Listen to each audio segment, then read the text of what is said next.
بطور طاقت عمران خان کو باہر نکالنے کی کوشش کرے اور احتجاج کرے تو یہ ہم تمہیں نہیں چھوڑیں گے، اور بہت شدید قسم کی دھمکیاں لگائی گئی۔ اس کے بعد ہم نے دیکھا کہ وہ معاملہ ہی ٹھپ ہو گیا، وہ پتہ ہی نہیں چلا، وہ اتنے زوردار طریقے سے شروع کیا گیا تھا۔ اور یہ ایک رستہ ہے، یاد رکھیے گا، طاقت کے زور کے بغیر، یعنی آپ جو مرضی کر لیں، ملٹری اسٹیبلشمنٹ سے اگر آپ نے پاکستانیوں کا حق واپس لینا ہے تو آپ کو پاکستانی اکٹھے کرنے پڑیں گے، اور بڑی تعداد میں اکٹھے کرنے پڑیں گے۔ پاکستانیوں کو بطور طاقت ہی اپنا حق واپس لینا پڑے گا، کیونکہ اس کی ایک وجہ ہے نا، جس کے ہاتھ میں بندوق ہوتی ہے نا، اس کو نارمل اور لاجک کی بات سمجھ ہی نہیں آتی، اس کو بات سمجھانے کے لیے آپ کو زیادہ بڑی طاقت سامنے کھڑی کرنی پڑتی ہے۔ آپ دیکھیں نا، عاصم منیر صاحب سے پاکستان میں کوئی بھی سیاستدان بات کرنے لگتا ہے یا کوئی بھی آدمی بات کرنے لگتا ہے تو وہ آدمی کی ٹانگیں کانپ رہی ہوتی ہیں، وہ ڈرے ہوئے ہوتے ہیں کہ یار پتہ نہیں کیا، یہ آرمی چیف ہیں، ان کی مرضی ہے، جیسے مرضی ملک کو چلاتے ہیں، یہ ہمارے خلاف کوئی فیصلہ ہی نہ کر دیں۔ ہر آرمی چیف کے دور میں یہی ہوتا ہے پاکستان میں، لیکن جیسے ہی ہمارا آرمی چیف امریکہ پہنچتا ہے تو وہاں کے ایک سمپل سے آفیسر کے سامنے ہاتھ باندھ کر کھڑا ہو جاتا ہے، وہاں کے صدر کے سامنے جو ہے وہ ان کے میٹھے میٹھے منہ بنتے ہیں۔ وجہ کیا ہے؟ وہ طاقتور ہے۔ تو جب آپ زیادہ طاقت اکٹھی کرتے ہیں نا، تو جس کے ہاتھ میں بندوق ہوتی ہے پھر اس کو بات سمجھ آنا شروع کرتی ہے۔ تو عوامی طاقت اکٹھی کرنی تھی، اور اسی کو عمران خان صاحب نے اسٹریٹ موومنٹ کا نام دیا تھا۔ بہرحال عمران خان صاحب کے وکلا کی جو حکمت عملی ہے اس کے اوپر بہت زیادہ سوال جواب کیے جا رہے ہیں، کیونکہ ایمان مزاری اور ہادی علی چٹھا صاحب کے کیس میں جو ان کے وکلا ہیں، جو بغیر فیس کے یہ کیسز لڑ رہے ہیں، فیصل صاحب ہیں وکیل، اور دیگر اور کچھ لوگ ہیں ان کے ساتھ، انہوں نے سپریم کورٹ آف پاکستان سے رجوع کیا کیونکہ ان کی سزا معطلی نہیں ہو رہی تھی۔ عمران خان صاحب کی سزا معطلی کے لیے ہائی کورٹ سے رجوع کیا عمران خان صاحب کے وکلا نے۔ اسی طرح ایمان مزاری اور ہادی علی چٹھا کے وکلا نے بھی اسلام آباد ہائی کورٹ سے ہی رجوع کیا سزا معطلی کے لیے۔ عمران خان صاحب کے معاملے کو 1.25 سال ہو گیا لگ بھگ، ان کا کیس ہی نہیں لگا سزا معطلی والا، جبکہ 3 ماہ کیس جب نہیں لگا، یعنی 2 ماہ سے زیادہ ہو گیا جب کیس نہیں لگا ایمان مزاری اور ہادی علی چٹھا کا، تو ان کے وکلا سپریم کورٹ آف پاکستان چلے گئے اور عمران خان کے وکلا سپریم کورٹ آف پاکستان نہیں گئے۔ تو سپریم کورٹ آف پاکستان نے 2 ہفتے کے اندر اسلام آباد ہائی کورٹ کو باؤنڈ کر دیا کہ ہم یہاں موجود ہیں، ہم کیس کو پینڈنگ کر رہے ہیں، 2 ہفتے کا آپ کے پاس ٹائم ہے، 2 ہفتے کے اندر آپ فیصلہ کریں سزا معطلی کے معاملے پر۔ تو ان کی آزادی کا راستہ بنتا ہوا دکھائی دے رہا ہے۔ عمران خان کے معاملے میں ان کے وکلا یہاں تک پہنچے ہی نہیں، لیکن اس کی وجہ کیا؟ انہیں لگتا ہے شاید مایوسی ہے یا حکمت عملی کا فقدان ہے۔ کروڑوں روپے عمران خان صاحب کے وکلا کو، عمران خان صاحب کی فیملی نے، عمران خان صاحب کی پارٹی نے، ان لوگوں نے کروڑوں روپیہ دیا، بہت پیسہ دیا، لیکن اس کے باوجود وہ سپریم کورٹ آف پاکستان ابھی تک نہیں گئے۔ یہ انفارچونیٹ ہے، جبکہ 3 مہینے کے اندر وہ چیز حاصل کی ہادی علی چٹھا اور ایمان مزاری کے وکلا نے، جن وکلا نے فیس بھی نہیں لی۔ تو ایک تو یہ بہت تنقید ہو رہی ہے عمران خان کے وکلا پہ، لیکن میں ایک بات یہاں کہنا چاہتا ہوں، اگر پاکستان کے سارے جج اکٹھے ہو کر بیٹھ کے بھی عمران خان کی رہائی کا فیصلہ دے دینا، ایک بھی جج ایسا نہ ہو جو اس فیصلے کے خلاف اختلافی نوٹ لکھے، اور پاکستان کے تمام سینکڑوں جج اکٹھے بیٹھ کر فیصلہ دے دیں عمران خان صاحب کی رہائی کا، تب بھی عمران خان صاحب کی رہائی نہیں ہوئی، کیونکہ عمران خان صاحب قانون کی قید میں ہی نہیں ہے۔ قانون کو تو صرف ایک ٹول کے طور پہ استعمال کیا گیا۔ عمران خان صاحب آرمی چیف کی قید میں، آرمی چیف نے اپنی ضد اور اپنے مفاد کے لیے عمران خان صاحب کو جیل میں رکھا ہوا، اور کوئی مسئلہ ہی نہیں ہے اس میں، ملکی مفاد تو ہے ہی نہیں۔ دیکھیں جتنے دن عمران خان صاحب جیل میں، ملک نیچے سے نیچے، نیچے سے نیچے جا رہا ہے۔ اگر ملکی مفاد ہوتا تو کوئی نظر آ جاتا نا۔ پاکستان کا اس میں ٹکے کا کوئی مفاد نہیں ہے عمران خان صاحب کو جیل میں ڈالنے کا، اس میں مفاد صرف چند جرنیلوں کا ہے، جس میں فیلڈ مارشل عاصم منیر صاحب جو ہیں ان کا مین مفاد ہے اور ان کی اپنی ضد ہے۔ یہ کوئی قانونی معاملہ نہیں ہے۔ پاکستان کے سارے جج بھی کہہ دینا عمران خان کو چھوڑ دو تو نہیں چھوڑے گا، لیکن اس کے باوجود پاکستان تحریک انصاف کے وکلا کو تمام آپشنز لینے چاہیے، اور لینے چاہیے تھے۔ اس کی وجہ یہ ہے کہ آپ جب آپشنز استعمال کرتے ہیں تو نظام مزید ننگا ہو جاتا ہے، کلیئرٹی اور زیادہ ہو جاتی ہے، لوگوں کو مزید ان کی تھاٹس کے اندر کلیئرٹی آتی ہے، لوگوں کی، لوگ نظام کو زیادہ بہتر انداز میں سمجھ سکتے ہیں، اور لوگوں کے اندر جو ایک انقلابی سوچ ہے وہ پیدا ہوتی ہے کہ یہ سسٹم کس طریقے سے زیادتیاں کر رہا ہے۔ ناظرین، سسٹم تو اور بھی بڑی زیادتیاں کر رہا ہے۔ اب پیٹرول کے اوپر 9 ماہ میں جو حکومت نے لیوی اکٹھی کر دی ہے، یہ خبریں آئی ہیں، یہ لگ بھگ 1200 ارب روپے کی لیوی اکٹھی کر لی، 1200 ارب روپے کی لیوی اکٹھی کر لی 9 مہینوں کے اندر۔ اور بجلی کے اوپر کتنا اضافی ٹیکس وصول کر لیا؟ 1900 ارب روپیہ، 19 کھرب ایک اکٹھا کر لیا، 12 کھرب ایک اکٹھا کر دیا، تو 3100 ارب روپیہ انہوں نے قوم سے اضافی ٹیکسز لے لیے۔ یہ وہ پیسہ قوم کو دینا ہی نہیں چاہیے تھا، لیکن دینا کیوں پڑ رہا ہے؟ کوئی رستہ نہیں ہے۔ یہ جو حکومت کے وزراء کہہ رہے ہیں نا کہ ہمیں یہ لینا پڑے گا ٹیکس، ہمارے پاس اور کوئی رستہ نہیں ہے، یہ بالکل ٹھیک کہہ رہے ہیں، کیونکہ لوگوں نے ان کی حکومت کو تسلیم نہیں کیا۔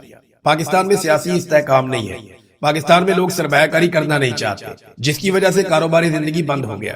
کاروباری زندگی بند ہونے کی وجہ سے ٹیکسز اکٹھے نہیں ہو رہے، حکومت چلانے کے لیے پیسہ چاہیے ہوتا ہے، جب کاروبار چلے گا تو ٹیکس ملے گا، اور ٹیکس ملے گا تو حکومت چلانے کے لیے پیسہ اکٹھا ہوگا۔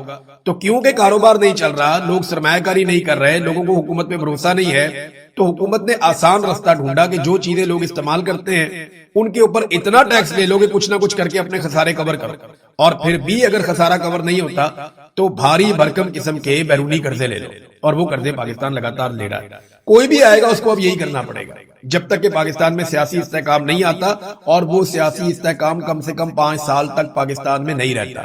یہ 5 سے 10 سال لگیں گے کم سے کم اس ساری سچویشن سے پاکستان کو نکالنے میں جہاں پہ پاکستان کو پھنسا دیا گیا۔ ناظرین اب آ جائیں ذرا بین الاقوامی خبروں پہ۔ تو ڈونلڈ ٹرمپ نے آج قومی سلامتی میٹنگ طلب کی ہے۔ ابھی امریکہ میں صبح کا وقت شروع ہو گیا ہے جب میں یہ ویڈیو ریکارڈ کر رہا ہوں، تو آنے والے چند گھنٹوں میں صورتحال کلیئر ہو جائے گی۔ ایران کے خلاف جنگ پھر سے شروع کرنے پر غور کیا جا سکتا ہے، اس میٹنگ میں یہ بتایا گیا ہے امریکن میڈیا کی جانب سے۔ امریکی میڈیا کا کہنا ہے کہ میٹنگ میں نائب صدر جے ڈی وینس، خصوصی مندوب سٹیو وٹکوف، وزیر خارجہ مارکو روبیو، وزیر جنگ پیٹ ہیگزیت، اور سی آئی اے کے سربراہ جان ریڈ کلف اور chairman joint chief of staff general Dan Caine, یہ دوبارہ سے جو کمانڈر ہیں وہ پہنچ گئے، اور یہ سارے اس میٹنگ میں شرکت کریں گے۔ اور 2 اہلکاروں نے اس حوالے سے ایک دعویٰ کیا ہے اپنی شناخت نہ بتانے پر کہ صدر ٹرمپ کسی قسم کی فوجی ایکشن کی جانب مائل ہو رہے ہیں تاکہ ایران پر دباؤ بڑھایا جائے اور نیوکلیئر پروگرام پر رعایتیں حاصل کی جائیں۔ تو جناب لڑائی کے آپشنز ہیں، ان کے اوپر اب غور کیا جائے گا۔ دوسری طرف ایران نے ایک بڑا خوفناک سٹیٹمنٹ دیا۔ میرے خیال میں ایران جب یہ کام کرے گا نا تو اس کے بعد ایران کے لیے خطرہ ہمیشہ کے لیے ٹل جائے گا۔ یہ بات شمالی کوریا کو سمجھ آ گئی تھی۔ شمالی کوریا کو ایک مخصوص وقت میں یہ سمجھ آ گئی کہ اگر وہ ایٹمی قوت نہ بنا تو امریکہ اس کو تباہ و برباد کر دے گا اور اس کے پلے کچھ نہیں بچے گا۔ تو انہوں نے ایٹمی تجربات کر لیے، اس کے بعد سے لے کر اب تک وہ بیلسٹک میزائلز بنا رہے ہیں، کوئی ان کی طرف آنکھ اٹھا کے بھی نہیں دیکھ سکتا۔ وہ بڑی مضبوطی کے ساتھ اپنے فیصلے مسلط کرتے ہیں۔ گو کہ شمالی کوریا کے اندر ایک بدترین قسم کی فسطائیت ہے، ظلم ہے، جبر ہے، ڈکٹیٹرشپ ہے، لوگ بہت تنگ ہیں، ان کی زندگی اجیرن ہے، اختلاف رائے کی گنجائش نہیں۔ یہ باتیں شمالی کوریا کے نیگیٹو پوائنٹس، لیکن ایٹمی قوت بننے کے بعد سے لے کر وہ اب تک کسی بھی بیرونی جارحیت سے محفوظ ہو گئے ہیں۔ یہ بات بھی ایک حقیقت ہے جسے جھٹلایا نہیں جا سکتا۔ تو ایران نے کہا کہ اگر دوبارہ حملہ ہوا تو 90% یورینیم افسودگی شروع ہو سکتی ہے۔ یہ ایک بڑی دھمکی۔ اس کا مطلب سیدھا سیدھا یہ ہے کہ ایران ایٹمی تجربہ کرنے کی طرف بھی جا سکتا ہے اگر دوبارہ ایران کے اوپر حملہ کیا گیا تو۔ ایران نے امریکہ اور اسرائیل کو خبردار کیا کہ اگر اس کی سرزمین پر دوبارہ حملہ کیا گیا تو تہران یورینیم کی افسودگی 90% تک بڑھانے پر غور کر سکتا ہے۔ ایرانی پارلیمانی کمیشن کے ترجمان ابراہیم رضائی نے یہ چیز اناؤنس کی اور اپنے بیان میں کہا کہ امریکہ اور اسرائیل کی جانب سے کسی نئے فوجی کارروائی کی صورت میں ایران کے ممکنہ رد عمل میں 90% تک یورینیم افسودگی بھی شامل ہو سکتی ہے۔ انہوں نے کہا کہ اس معاملے کا پارلیمنٹ میں جائزہ لیا جائے گا اور قومی مفادات کے مطابق فیصلہ کیا جائے گا۔ اب اگر ایران کے اوپر امریکہ اور اسرائیل اٹیک کرتے ہیں تو وہ کہیں گے جی ہم نے تو پہلے سے کہہ دیا تھا، اور ایک جواب ان کے پاس ہوگا کہ بار بار حملوں سے بچنے کے لیے ہمیں دفاعی نقطہ نظر سے ایٹمی تجربہ کرنا پڑا ہے۔ تو یہ اب ایک نئی سچویشن ہے امریکہ کے سامنے، اس کو وہ کیسے ٹیکل کرتے ہیں۔ بہرحال 4 ایرانی پکڑے گئے ہیں بوبیان کے جزیرے۔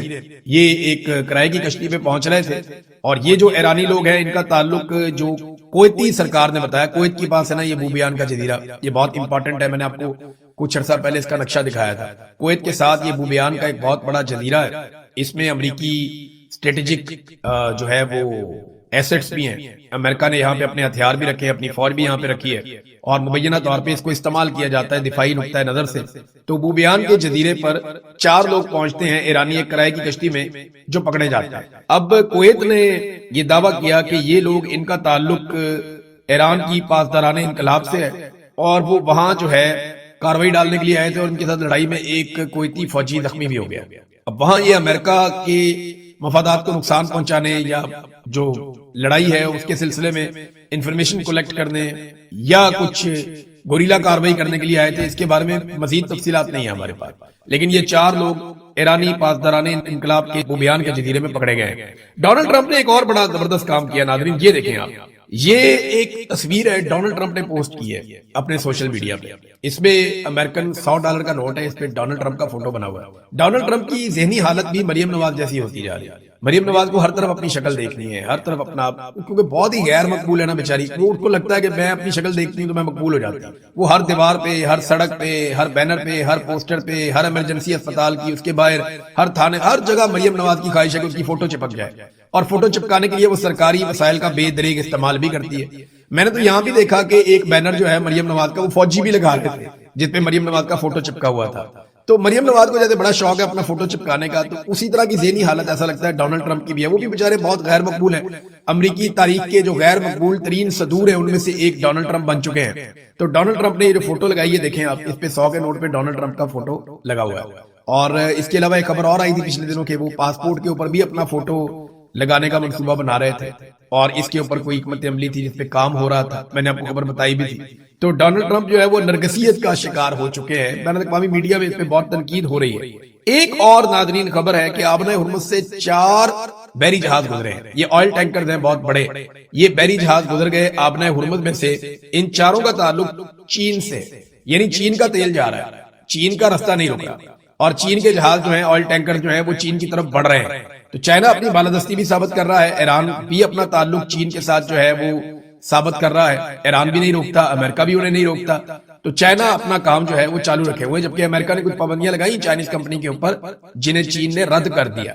ابھی ڈونلڈ ٹرمپ نے جب چائنا جانا ہے تو اس میں بہت بڑی بڑی خبریں نکلیں گی. ناظرین ایک آخری خبر یہ ہے کہ ایران نے جو آبنہ ہرمز کی حدود ہیں وہ پہلے ہوتی تھی کوئی 30 میل تک. یہ زیادہ لمبی اور بڑی جگہ نہیں تھی, لیکن ایران نے اب اس کو بڑھا کر لگ بھگ 300 میل تک کر دیا.